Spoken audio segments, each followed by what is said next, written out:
তৃতীয় বর্ষ ইসলামের ইতিহাস ষষ্ঠ পত্র এই সাবজেক্টের শাসন নিয়ে আলোচনা করব।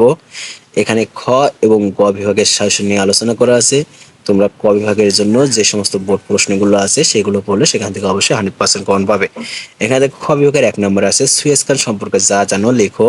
2 নম্বর শ্বেত বিপ্লব বলতে কি বোঝো, এটা 100% আসার মতো, যেগুলো স্টার চিহ্ন দেওয়া আছে সেগুলো বেশি গুরুত্ব দিয়ে পড়বে।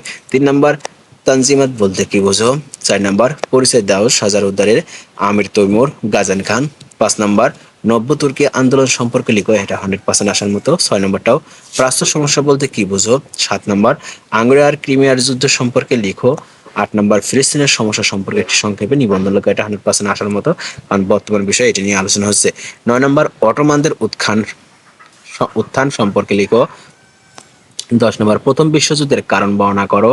11 নম্বর 100% আসার মতো সুলতান সুলাইমানকে কেন মহামতি বলা হয়। 12 নম্বর গুপ্তঘাতক সম্প্রদায় সম্পর্কে কি জানো। 13 নম্বর প্রথম বিশ্বযুদ্ধে তুরস্ক জার্মানির পক্ষে যোগ দিয়েছিল কেন, এটা 100% আসার মতো।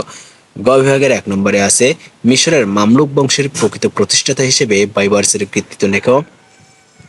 2 নম্বর কুবলাই খান কে ছিলেন, বিজেতা হিসেবে তার কৃতিত্ব বিচার করো। 3 নম্বর 100% আসার মতো সামরিক সংগঠনের উল্লেখপূর্বক সুলতান ওর খানের শাসনকাল পর্যালোচনা করো। 4 নম্বর সৌদি আরবের আধুনিকীকরণের ইবনে সাউদের ভূমিকা আলোচনা করো। 5 নম্বর 100% আসার মতো ইরানের আধুনিকীকরণের প্রথম রেজা শাহ পাহলভির ভূমিকা আলোচনা করো। 6 নম্বর নেপোলিয়নের মিশর বিজয়ের কারণ ও ফলাফল আলোচনা করে, এটা 100% আসার মতো। 7 নম্বর কামালবাদকে আধুনিক তুরস্কের প্রতিষ্ঠাতা হিসেবে মোস্তফা কামাল পাশার অবদান আলোচনা করো, এটা 100% আসার মতো। 8 নম্বরটা এলখানি বংশের প্রতিষ্ঠাতা হিসেবে হালাকু খানের কৃতিত্ব আলোচনা করো।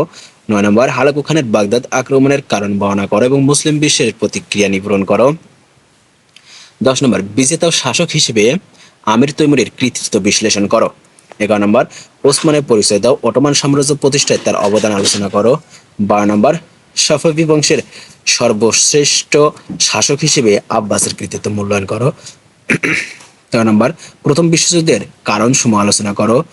14 নম্বর 100% আসার মতো নব্য তুর্কি আন্দোলন বলতে কি বোঝো, এটি ব্যর্থ হয়েছিল কেন। পরবর্তী সাবজেক্টগুলো সাজেশন পেতে অবশ্যই চ্যানেলটি সাবস্ক্রাইব করে পাতা ভালো থেকো। আল্লাহ হাফেজ।